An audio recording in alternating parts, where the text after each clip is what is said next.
Hello guys, welcome to News Deconstructed, a program brought to you by Kausal IS, where we will discuss such topics which has relevance in all the three stages of the exam: prelims, mains, and interview. Right? So today's topic is the culmination of three topics which are in news in 3 to 4 days back. So what are these topics? Let's see. पहला topic है आपका UPS. ये जो अभी pension system India ने new लागू करने का सोचा है और लागू करेंगे उसको, वो है यूनिफाइड पेमेंट सिस्टम। एनपीएस जो पहले चलता था हमने उसको हटा के यूपीएस लाया, वो क्या है हम देखेंगे। सेकंड है यूबीआई, यूनिवर्सल बेसिक इनकम। ये जब न्यूज में आया तो अपने आप ये भी न्यूज में आ गया, यूनिवर्सल बेसिक इनकम क्या है ये हम देखेंगे। एंड थर्ड थिंग जो न्यूज में है वो है चाइना ने जो रिटायरमेंट एज है उसके एम्प्लॉयज का, उसको बढ़ा दिया। तो ये भी कहीं ना कहीं पेंशन से रिलेटेड है। तो इसी वजह से हम इन तीन टॉपिक्स को रिलेट करके देखेंगे। ओके, स्टार्ट करते हैं। फिर स्टार्ट करने से पहले, क्योंकि हमारा टॉपिक ही, ये तीनों टॉपिक ही कहीं ना कहीं पेंशन के साथ में जुड़े हुए हैं, तो पहला समझते हैं कि पेंशन क्या होता है। या फिर आप खुद सोचिए कि एक स्टेट पेंशन क्यों देगी उसके एम्प्लॉय को।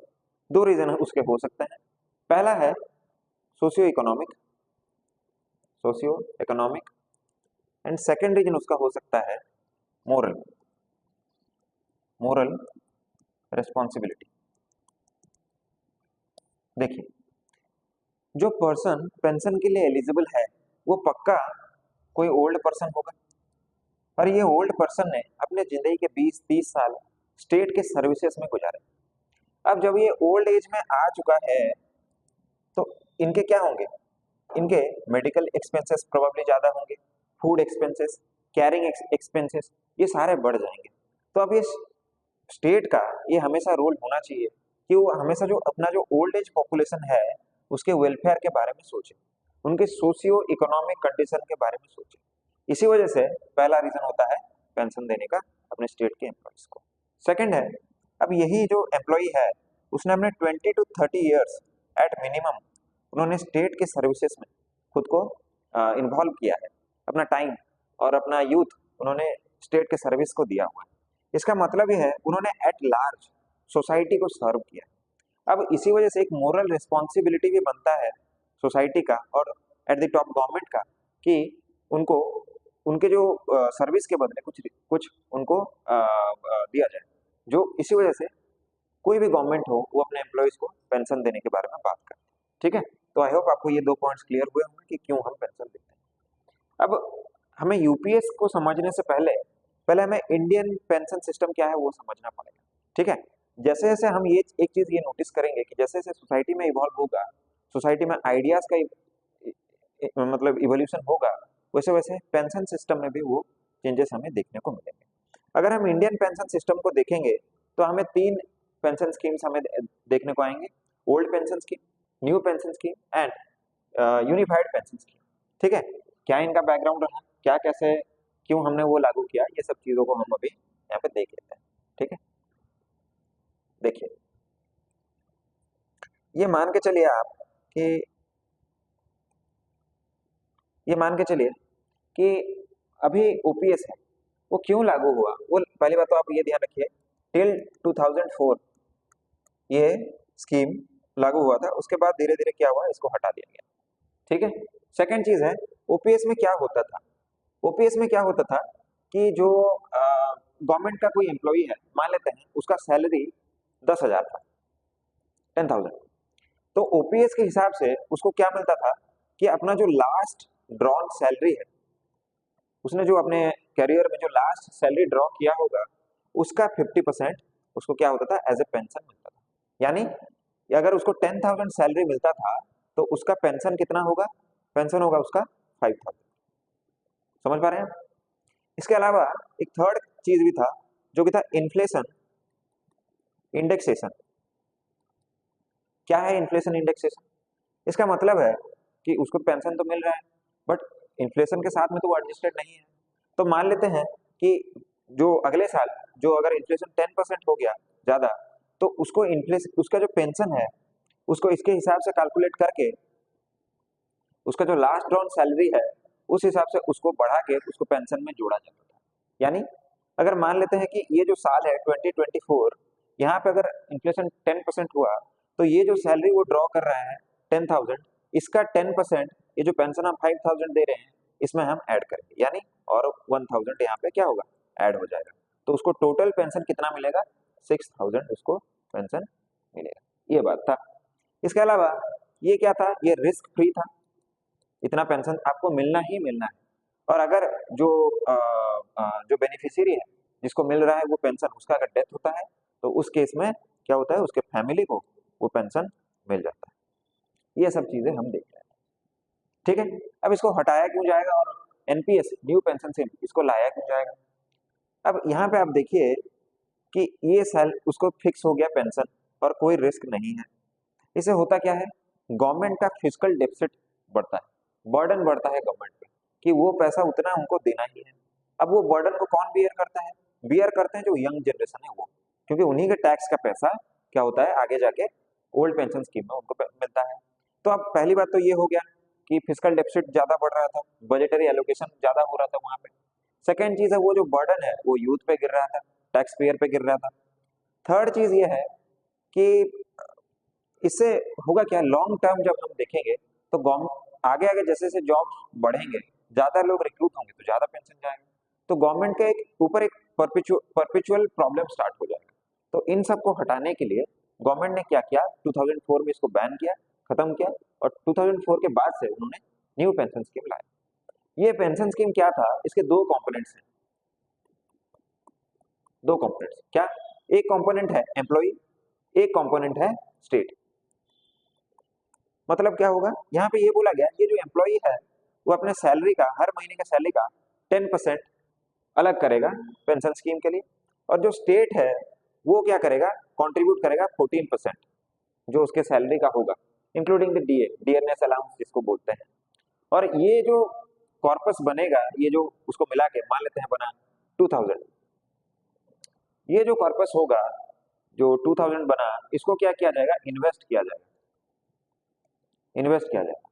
इसी वजह से क्या होगा, कोई भी फिक्स पेंशन नहीं रहेगा। अगर इकोनॉमिक कंडीशन बहुत अच्छा रहा है तो आपको जो पेंशन है जितना मिला था उससे ज्यादा मिलने का चांसेस है। अगर इकोनॉमिक कंडीशन खराब हो गया तो जितना पेंशन मिल रहा था वो कम मिलने का चांसेस है। तो यहाँ पे क्या हुआ, जैसे ही हमने इन्वेस्टमेंट ऐड किया वैसे इसके साथ एक नया टर्म ऐड हुआ जो कि है रिस्क, जो कि यहाँ पे नहीं था। अभी क्या हुआ, रिस्क एसोसिएट हो गया। जब रिस्क एसोसिएट हुआ, और एक चीज है, जैसे यहाँ पे इन्फ्लेशन इंडेक्सेशन था, यहाँ पे भी इन्फ्लेशन इंडेक्सेशन रहा, और मरने के बाद में फिर से अगर बेनिफिशियरी का डेथ होता है तो फैमिली को वो पेंशन मिलेगा, ये बात किया गया। प्रॉब्लम कहाँ हुआ यहाँ पे, ये जो रिस्क टर्म आया यहाँ पे, क्योंकि इन्वेस्टमेंट जो हो रहा था वो प्रोबेबली बॉन्ड्स में हो रहा होगा, गवर्नमेंट सिक्योरिटीज में हो रहा होगा, शेयर मार्केट में हो रहा होगा, इसी वजह से क्या होगा, यहाँ पे रिस्क आने लगा। अब जो गवर्नमेंट एम्प्लॉइज थे, कई बार उनको ज्यादा पेंशन मिलता, कई बार उनको कम पेंशन मिलता। इसके चलते वो जो एम्प्लॉइज रहे उन्होंने गवर्नमेंट के अगेंस्ट में कंप्लेन किया कि हमें एश्योर्ड इनकम चाहिए पेंशन, क्योंकि ओल्ड एज में जो आपका गोल है पेंशन देने का कि सोशियो इकोनॉमिक कंडीशन को ओल्ड पीपल के लिए सही बनाना है, वो तो आप हिट ही नहीं कर पाओगे, क्योंकि अगर किसी साल इकोनॉमिक कंडीशन बुरा हो गया तो फिर पेंशन भी मिलेगा नहीं, और पॉवर्टी की तरफ जो ओल्ड एज पॉपुलेशन है वो बढ़ने लगेगी। तो गवर्नमेंट ने भी वही सोचा। सेकेंड चीज है, जो एक तो फैक्टर हुआ रिस्क, इसी वजह से हम चेंज करेंगे। सेकेंड चीज है जो पॉलिटिकल पार्टीज हैं, ओपोजिशन, खासकर ओपोजिशन हमेशा ये अपने पॉलिटिकल कैंपेन में बोलने लगे कि हम क्या करेंगे, न्यू पेंशन स्कीम को हटा के हम ओल्ड पेंशन स्कीम को ले आएंगे। इसके चलते क्या हुआ, जो रूलिंग गवर्नमेंट थी उसको एक नीड पता लगा कि न्यू पेंशन स्कीम को हमें बदलना चाहिए। समझ पा रहे हैं? तो क्या हुआ, उन्होंने न्यू पेंशन स्कीम को बदला, और अब जो नया पेंशन स्कीम आया है उसको हम बोलते हैं यूनिफाइड पेंशन सिस्टम। ये सिस्टम क्या है, इसको हम शॉर्ट में बोल सकते हैं कि ओपीएस और एनपीएस, इन दोनों की जो अच्छाइयां थी इन सबको मिला के जो स्कीम बनाया गया उसको बोला जाएगा यूपीएस। ठीक है, जैसे यहाँ पे क्या था, फिक्स्ड इनकम था, फिक्स्ड पेंशन था, यहाँ पे बोला गया कि फिक्स, हम फिक्स पेंशन कर देते हैं आपके लिए। यहाँ पे अच्छा क्या था कि अगर हम दोनों इन्वेस्ट करेंगे तो चांसेस है कि हमें ज्यादा पेंशन मिलने लगे। तो वही बोला गया। यहाँ पे भी दो कंपोनेंट्स रखे गए, एक रखा गया एम्प्लॉय का, एक रखा गया स्टेट का। चेंज क्या किया गया, देखिए एम्प्लॉय का तो वही 10% ही कंट्रीब्यूशन रखा गया, स्टेट का कंट्रीब्यूशन बढ़ा दिया गया, 18% कर दिया गया। समझ पा रहे हैं? और ये अमाउंट को क्या किया जाएगा, ये जो पर्पस बनेगा इसको वो लोग करेंगे इन्वेस्ट। बट यहाँ पे उन्होंने क्या किया, एक लोअर लिमिट फिक्स कर दिया। क्या किया, लोअर लिमिट। मतलब क्या है, चाहे आपने जो इन्वेस्टमेंट किया है वो बहुत अच्छा जाए या फिर चाहे वो बहुत ही खराब जाए, मिनिमम आपको मान लेते हैं 10,000 फिक्स कर दिया उन्होंने, तो मिनिमम 10,000 आपको मिलेगा, चाहे इकोनॉमिक कंडीशन कितना भी खराब हो। तो यहाँ पे जो प्रॉब्लम था, रिस्क, वो लोग जो बोले थे कि कई बार हमें बहुत कम मिलता है, वो रिस्क को गवर्नमेंट ने यहाँ पे टैकल कर दिया। समझ पा रहे हैं आप? इसको बोलते हैं हम यूनिफाइड पेमेंट सिस्टम। अब प्रॉब्लम क्या हुआ, देखिए इसमें क्या कमियां हैं वो देखिए। ये जो एनपीएस था ना, वो एनीवन कैन अवेल था, कोई भी कर सकता था। बट इसमें सिर्फ गवर्नमेंट एम्प्लॉइज को ध्यान रखा गया, गवर्नमेंट एम्प्लॉइज। ये जो एनपीएस था, इसमें आप जैसे मान सकते हैं कि जो जिनको सोशल सिक्योरिटी का बेनिफिट नहीं होता, इनफॉर्मल सेक्टर ऑफ इकोनॉमी में जो काम करते हैं, वो भी इसको अवेल कर सकते हैं। एनपीएस के चलते जो इनफॉर्मल सेक्टर था वहां के भी एम्प्लॉइज एनपीएस के तहत अपना पेंशन वो अवेल कर सकते थे। But UPS specifically government employees के लिए आया, तो यहाँ पे हमने वो जो इनफॉर्मल सेक्टर था उसको ध्यान नहीं दिया। ये प्रॉब्लम हो गया आपका यूपीएस और एनपीएस। तो ये न्यूज में चल रहा था, ये जो प्रॉब्लम हम देख रहे थे ये न्यूज में चल रहा था। ठीक है, ओके। हम आगे बढ़ते हैं थोड़ा और ये देखते हैं कि ये जो अभी हम बात कर रहे थे कि पेंशन स्कीम के बारे में, आगे बात यह है कि गवर्नमेंट क्यों, मतलब ये जो पेंशन है उसको क्यों कंटिन्यू रखना चाहती है। देखिए जनरली क्या होता है कि ये जो पेंशन स्कीम है ये कई बार ग्रीस की तरह काम करते हैं हमारे इकोनॉमी को एक्सेलरेट करने में। कैसे? क्योंकि ओल्ड एज पॉपुलेशन घर से बाहर नहीं निकलते, क्यों, और होता क्या है कि उनका एक्सपेंडिचर कम हो जाता है इन मार्केट एंड उनका एक्सपेंडिचर बढ़ जाता है इन हेल्थ सेक्टर। तो अगर उनके पास में पैसा रहेगा तो वो इकोनॉमी में हमेशा से जो एक लेवल ऑफ इन्फ्लेशन मेंटेन करना होता है उसको मेंटेन करके रखें। इसी वजह से उन्होंने क्या किया, ये जो यूपीएस है उसको वो लेके आए। आगे देखिए, आगे क्योंकि ये न्यूज में था तो इसके चलते एक नया टर्म न्यूज में आया जो कि आप इकोनॉमी में पढ़ते होंगे, that is UBI, universal basic income. ठीक है, क्या है यूनिवर्सल बेसिक इनकम? ये क्या बोलता है यूनिवर्सल बेसिक इनकम?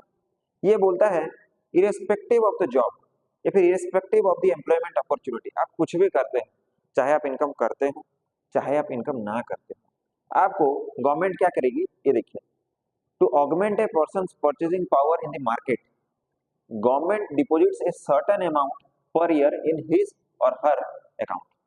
चाहे आप कुछ करते हो नहीं करते हो, आप कितने भी आप कितने भी बड़े जॉब करते हो कितने भी छोटे जॉब करते हो, गवर्नमेंट क्या करेगी, हर साल कुछ एक अमाउंट, एक्स अमाउंट मान लेते हैं, क्या करेगी आपके खाते में जमा करेगी। इससे क्या होगा, आप वो पैसे को खर्च करेंगे मार्केट में, और मार्केट में वो जो इकोनॉमी है वो रनिंग कंडीशन में रहेगा। ये था। बट इससे प्रॉब्लम क्या होगा, इससे बहुत सारे प्रॉब्लम्स हो सकते हैं। कैसे, क्यों?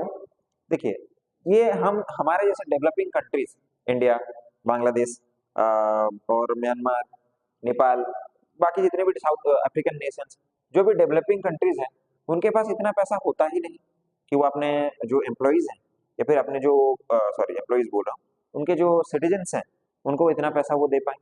अब अगर हम सबको पैसा देने लगे तो इंडिया में आबादी 150 करोड़ के आसपास है, उनमें से हम मान के चलते हैं कि कम से कम 60 to 80 करोड़ लोग तो जो मतलब एम्प्लॉयमेंट के लिए एलिजिबल होंगे।